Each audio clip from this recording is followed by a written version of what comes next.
Welcome to Sports Time with Chris. Yep, you heard that correctly. Sports Time with Chris. I have decided to rename the Sports Saturday podcast that I do to Sports Time with Chris, and I'll get into that in just a second.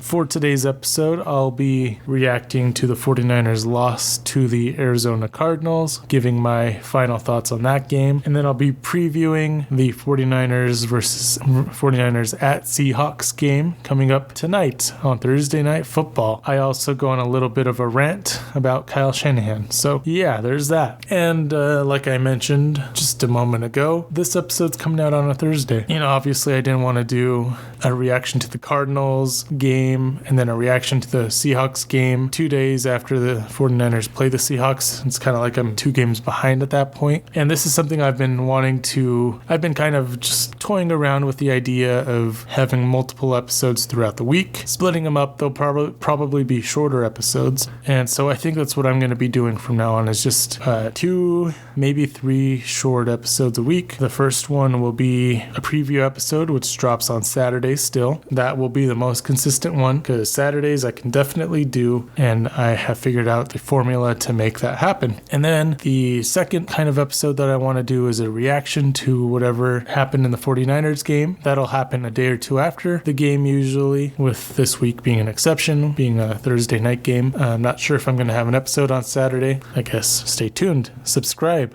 so that you know if there is an episode or not. And then the third kind of episode that I want to do is one that is primarily focused on Utah sports.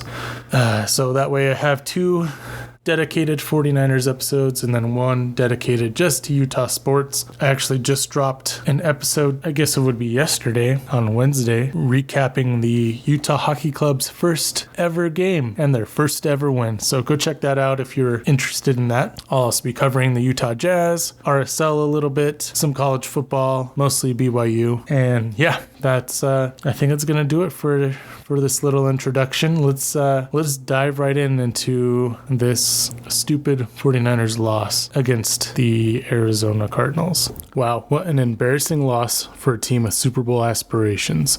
Offensively, this team still can't figure out how to score in the red zone. This is the number one issue in my opinion. A lot of it is bad play calling by Kyle Shanahan. Only 2 other teams are worse at red zone scoring in the NFL. Touchdowns instead of field goals would have made a 12-point difference in yesterday's game. Brock Purdy looked like Jalen Hurts. He held the ball in the pocket for a long time. I've noticed it in previous games, but it was really bad this week. Kyle Shanahan needs to figure out how to run a quick drop-back passing game. Brock also had 2 interceptions. The first one was on him, but I put the second one on Kyle, and I'll explain that later. I was encouraged to see a big game from Ayuk. He took advantage of more opportunities. There can't be just 2 guys who show up each week, though. Mason has been consistent, but only 1 receiver shows up every week. I'm not sure if that's a game planning issue or what, but it needs to be corrected. And of course, Jordan Mason did have a fumble lost in the red zone as well. On defense and special teams, the defense played fine for the first half. The long run by Kyler Murray can be fixed by playing anyone but Devondre Campbell, who couldn't get off a tight end block and looked like he was walking through drying concrete. But in the second half, this team forgot how to tackle. Maybe they were too sweaty from playing in the heat and they were just slipping off of him. Nick Bosa made a great interception in the game. He looked like he knew exactly what play the Cardinals were running. He needs more help on the defensive line. Floyd looked a little better than previous weeks, but Bosa is still a one-man crew out there. Special teams, I'd grade them as a B+ if I were doing grades. Yes, they had a blocked field goal returned for a touchdown, but they also allowed a kick return to get to Jake Moody, which resulted in him being hurt, and that affected them for the rest of the game and will continue to affect them until he is. Those are 2 very quick summaries of some of the keys for why the 49ers lost this game, and now I'm going to break them down even further. So, we'll start with the offense this time, and then we'll do a full one on Brock as well, and just keep going, and I'll go into more depth on some of the points that I just made. Let's get into it and break down this loss even more. The red zone offense this season under Kyle Shanahan has been very, very disappointing. I don't understand what he is trying to accomplish with the way he's calling these red zone plays. I think it was the first drive of the game. The Niners went right down the field, got into the red zone. They had been passing out of shotgun. I don't even know. Was it the first drive or second drive? I don't know, that first drive that they drove down the field, they were running a lot out of shotgun. Well, not running, they were passing a lot out of shotgun. There's that big play by Ayuk on the catch and run. And personally, I like seeing the 49ers go out to a spread shotgun look. I think since last year, this team has really condensed their offensive formations, and I know there are reasons why they try to do that, but when you condense the field like that, you also put a lot of defenders automatically in the box, so you kind of limit yourself with the run game, even though that's what you're trying to accomplish. And by spreading teams out, and I don't mean you have to do this all out of shotgun, I do like seeing that, but when you're in the red zone and you want to spread the defense out, you can do that without running out of shotgun. You can go into a 3 receiver set with a tight end and then have Jordan Mason run up the middle, or do something like that instead of giving it to him out of shotgun and then running all your red zone plays out of shotgun. It was just really bizarre. It's been really bizarre to see the way Kyle Shanahan runs this red zone offense this season, and I don't want to hear that Christian McCaffrey is the reason why they can't score touchdowns. I mean, it doesn't help, but you've got Deebo Samuel, Brandon Ayuk, Jawan Jennings, George Kittle. You have rookies you can use. I mean, Cowing was hurt yesterday, sure, but Cowing, you've got other tight ends. Eric Saubert is a guy, I think he can be a really solid tight end too if they actually used him in the passing game. Instead, they call one running play to Jordan Mason and then try a bunch of passes out of shotgun. And it just boggles my mind that Kyle Shanahan, who is considered an offensive genius, cannot figure out how to score touchdowns without CMC in the red zone. It boggles my mind. And I think this red zone offense was undoubtedly the biggest issue in this game, because that's a 12-point swing if the Niners score touchdowns instead of field goals. And I mean, who knows? Maybe if you score touchdowns instead of field goals, there's a butterfly effect and Jake Moody doesn't get injured. I mean, even if he does get injured, then you're still scoring touchdowns. And that's something that kind of bothers me about Kyle Shanahan, and I don't think he empowers his players the way a guy like Andy Reid does. Like if this happened to the Chiefs, if their kicker went down and Andy Reid was like, all right, we're not going to be able to kick field goals now or kick extra points, I can guarantee you that Chiefs offense is going, hell yeah, let's go. We're going to go for 2 every time. We've been wanting to do this since I'm sure every offensive team wants to go out there and go for 2 every time. Of course, the safe option is to kick a field goal, and analytics say you should probably kick a field goal, but I can guarantee you a team like the Chiefs, if they were in this situation where Jake Moody or their kicker goes down, instead of going, hey, we're going to be limited, we can't kick field goals, we can't go for the extra point, they're going, sweet, let's go get 2 points. We have just a play call for this. We're going to go out and we're going to do the ring around a Rosie with Travis Kelce and Patrick Mahomes, and then we're going to put Jordan Mason in the Wildcat and hand it off to Deebo Samuel, who's going to throw it to Brock. There's no creativity in this Kyle Shanahan offense, and there's no willingness to some of the things that the Chiefs do are kind of cutesy, but hey, it works. And I think it's because the players are empowered. They feel like, yeah, we're going to score every time. We are a better offense than their defense. We're going to get this touchdown. We're going to do this cutesy stuff, and it's going to work because we're the Chiefs, and that's who we are. We score. But with Kyle Shanahan, it's like, all right, guys, Jake Moody is out. Christian McCaffrey is out. So we're limited to running these 3 plays, and 2 of them are going to be out of shotgun. Oh, and we're not going to run the ball at all in the red zone because Jordan Mason has had some pass protection issues in the past, and he has fumbled the ball a few times. No, it is so frustrating to watch what this team is doing down there. And I really think Kyle Shanahan needs an offensive coordinator. Some of the things he does just boggles my mind for a guy who is considered a quote-unquote genius. He does do a lot of good things, and he does have some great play designs. But man, it's just sometimes, man, this team is... what would this offense look like with Ben Johnson running it? Shoot. Imagine this offense with Andy Reid running it. That would be crazy. There's no reason why a team this loaded doesn't put up touchdowns on most of the red zone opportunities. I'm not saying 100% of them, but most of them you should. That game yesterday could have been 28-10 or something like that. I don't remember the scoring, but I can guarantee you 35-24 looks a lot better than losing 24-23. So that's some of my gripes. Another gripe I have is Kyle Juszczyk. He had a blown assignment on that Jordan Mason fumble. fumble, and well, he didn't blow an assignment. He just didn't make his block. It's like, why are we paying this guy to be the highest paid fullback in the league when he maybe gets 1 or 2 targets a game? A lot of those times it's on a broken play where Brock has to run around and he just comes out and finds an empty spot in the field. It's just frustrating, man. I like Kyle Juszczyk, and I wish they gave him more opportunities, but they just don't. They use him as a glorified blocker, and at this point, I think you should find someone. I think you should just trade him or release him or something. And when you want to run the ball, you know the team is most likely going to run the ball when Juszczyk is in the game. So just bring in another offensive lineman. I've seen so many teams do that just this weekend when they're down and scoring opportunities in the red zone and goal line. They bring in another offensive lineman. Why don't you just do that, Kyle? Instead of Juszczyk, bring in another guy. And then we'll go into the passing game and Brock here in a minute.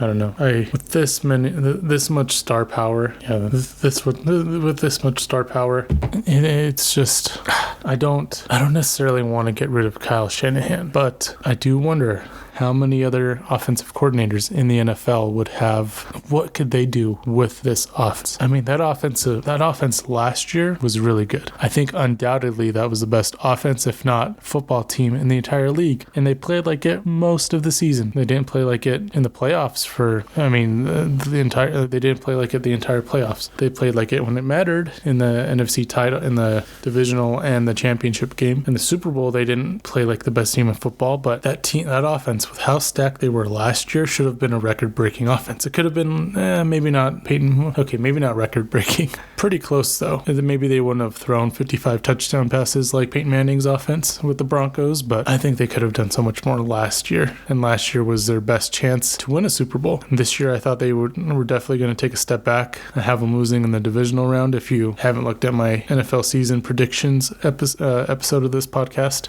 but yeah, I don't know, maybe the writing is on the wall for Kyle Shanahan, and it's and you don't want to get rid of him and then come back with a guy like someone that's bad, right? But I mean, Ben Johnson is probably going to be up for a head coaching job next season, and I'm not saying fire Kyle Shanahan right now. That's not what I'm saying at all. But I'm saying if this offense continues to struggle this way and he can't figure out how to win and put up more points without Christian McCaffrey, then I think you seriously need to look at hiring an offensive coordinator or firing Kyle Shanahan, because there's no reason, no excuse for why this offense isn't putting up more points and being more successful.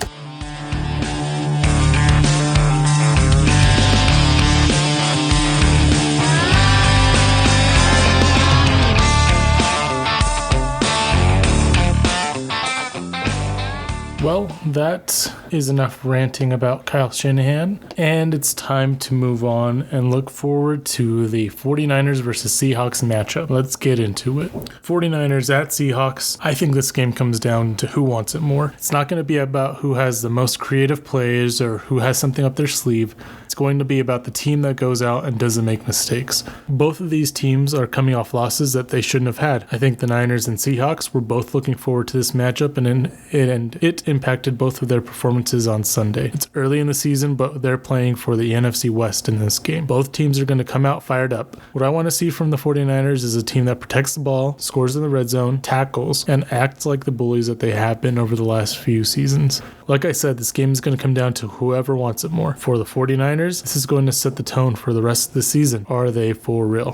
Two players that need to step up in this game: Deebo Samuel and Nick Bosa. Deebo's had a disappointing season so far, and so has Nick Bosa. It's time to step it up, be the leaders they're supposed to be, and lead this team to a victory and first place in the NFC West. I think the Niners figure it out and win 30-27. So let's break it down a little bit further. We're going to start off with the offenses. And it's funny because I think offensively both these teams are going to have similar strategies going into this game. And I think they had similar strategies going into their games on Sunday.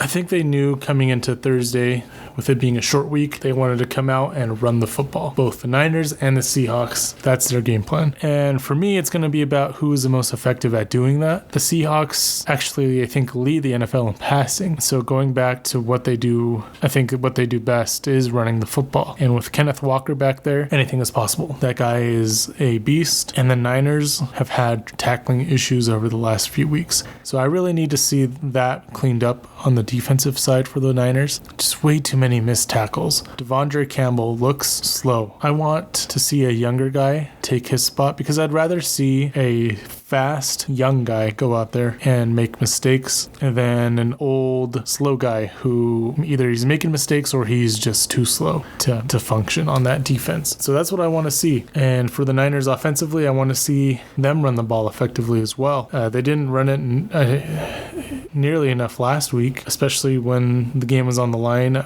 So I'd like to see a good dose of Jordan Mason. I'd like to see some Deebo Samuel screens, some crossing routes by Deebo, and I think he's the guy that really needs to step it up in this game. Ayuk had been quiet until last week. Juwan Jennings had that breakout game against the Rams. Kittle, they just don't utilize Kittle enough, and they need to utilize him more. But I really think this game, when they're not running the ball with Mason, needs to go into Deebo's hands. And Deebo hasn't performed to his own standard, I don't think. When you think of Deebo, he's the guy that breaks tackles. He's the yak guy, and I think he's broken maybe a couple of tackles this year. So that's what I want to see from him. Just see him step up. On film, it looks like he's not getting off the ball on his routes. He's not beating man coverage even when it's linebackers. And it's time. It's time to step up, Deebo. As my favorite player on the team, it's been sad to watch. I expect a lot more from Deebo. I have 2 of your jerseys, Deebo. I need you to figure it out, man, because I know you can. And there are rumors that Deebo is a potential trade candidate, and this is not the way I would want to see that go out. I want to see him go out. So yeah, I think that's key. Kittle always seems to have good games against the Seahawks as well. So I say what I mean by getting Deebo more involved is I want to see the team playing to his strengths. This is the order that I want to see: run the ball with Mason, and then get the ball into Deebo's hands, and then from there spread the ball out to all the other guys. If Ayuk has 4 catches for 50 yards and Kittle has 5 catches for 60 yards and Juwan has 3 catches for 25 yards, you're spreading the ball out. You're not dictating where, you're not telling the defense where the ball's going every time. And from Brock, I just want to see quicker decisions. Brock he has held the ball quite a bit this season, more than usual. He's not as decisive as he usually is. So I'd like to see him do that a little bit more. And when there is a situation where there's, someone's not open and you want to scramble around and make a play, what I'll say is scramble around, and if you don't find someone right away, just throw the ball away. Your energy is going to be wasted if you're running around and trying to make plays. And not to mention, it seems like, I don't know, all that running is recipe for a quarterback getting injured, and I don't want to see that from Brock. So Brock, be decisive, go out there and be the Brock that we know that you can be, because we've seen it before, and for some reason this season it's just you're looking like Jalen Hurts out there, and nobody wants that. And defensively, I already touched on this, but tackling is going to be key, especially against, Kenneth Walker, I already mentioned him. He can break any play anytime. DK Metcalf he is a different animal. He's going to be hard to bring down, so you've got to hit him hard, get him angry, get him to throw one of his tantrums. Smith and Jigba, he's a talented receiver. You should be able to tackle him. And then their third guy, why am I forgetting his name right now? Lockett. Lockett is just a shifty guy. He's not a giant monster, but he's shifty, and you're going to have to wrap up with him and make sure you get him down. And so that's one area where I want to see the defense as a whole improve. And defensive backs have not had a single interception this season. And I think this game is going to give them the best opportunity to get their first interception. Playing Geno Smith, their pass protection is not very good. The Seahawks, I think they're going to try to run the ball in this game, but they also have the most pass attempts in the NFL, or at least they're up there. So there might be a lot more opportunities in the passing game, and hopefully Nick Bosa and the defensive line can get pressure and force Geno Smith to make some tough passes. But I think it's going to be key. I think the defensive backs are going to need to make their first interception in this game. In fact, I can see it happening. So that's going to be big for them. Special teams, a little more improvement last week. The biggest issue, of course, was letting that kick return get to Jake Moody, which caused him to be injured. And so Matthew Wright has been signed by the Niners until Jake Moody, well, who knows? Jake Moody might be put on IR, and Matthew Wright might be the kicker for this year. The thing that kind of boggles boggles my mind when it comes to Matthew Wright is that he hasn't kicked a football for an NFL team since 2022. And there were some other guys that they worked out that I think kicked last year at least. So I don't know if he just looked the best or what, but I think it's going to be key that this new kickoff rule, just kick it out of the end zone. Like I think that's the safest thing to do. And that's what I want to see them do with the backup kicker. Other than that, there was improvement from the special teams. And so I'd like to see them just play a nice, clean game. Nothing crazy. And from Kyle Shanahan, just don't get too cute in the red zone. Don't get too cute. Play to your offense's strengths. Run the football. Play action, give it to Kittle, give it to Juwan. And there's so many weapons that you can use in the red zone. And if you have a lead, keep the pedal to the metal. You've got to keep going. And what I mean by that is don't just keep throwing the ball in the second half because you think that's the way to put the pedal to the metal. Go out there and run the ball. Even if the defense knows that it's coming, go out there and tell them, hey, we're going to keep running this down your throat. Even though you know it's coming, we're going to keep doing it and you're going to have to figure out how to stop us. Like that's the mentality you should have in that situation. Run, and then play action pass or take a shot. You don't come out and just throw. I don't know why Shanahan does that. Every time he has a lead, it's...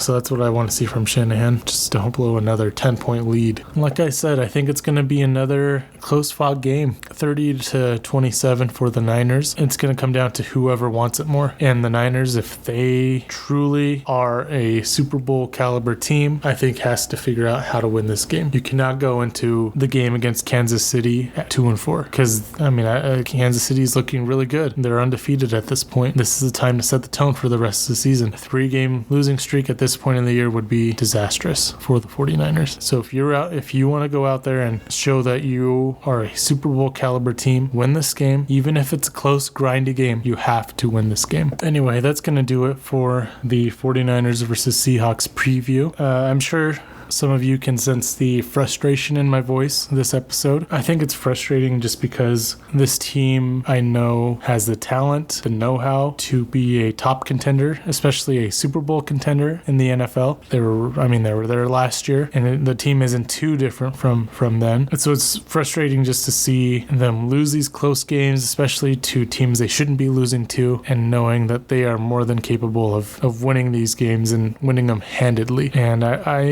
I'm really hopeful that they will figure it out. I really believe this is the game that they do it and that this will turn around the season and set the tone for the rest of the year. And I believe they're going to figure it out. So that is going to do it for this episode. Thank you for tuning in. Like I mentioned before, Sports Saturday has been changed to Sports Time with Chris podcast. And of course, this is a special edition episode because the Niners play tonight on Thursday Night Football. However, I do anticipate going back to, my plan is to have Saturday episodes still and also reaction episodes either a day or two after 49ers play. So if that is interesting to you, please like and subscribe to my channel. I really want to keep this thing growing and it's been a lot of fun to do so far. So thank you again to everyone who took the time to listen today. This has been Sports Time with Chris.